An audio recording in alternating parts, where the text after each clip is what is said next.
Lepo pozdravljeni iz studia Ljubljana TV. Tukaj sva z dr. Semirjem Osmanagićem posnela kar dve novi oddaji, Moj odnos do samega sebe, Prebujeno srce Slovenije.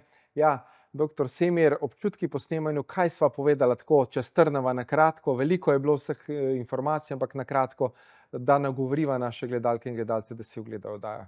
Išli smo od srca Bosne pa širom čitave planete.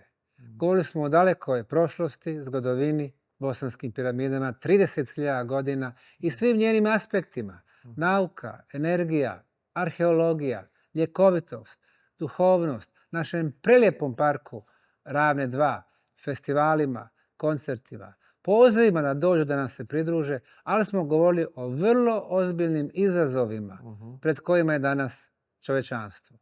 To su ratovi, to su umjetna inteligencija, geoinženjering, genetika i genetsko mijenjanje naših bića, nanotehnologija. Prema tome, ovo će biti vrlo interesantno gledanje za sve one koji se odluče da provedu po 36 minuta s nama.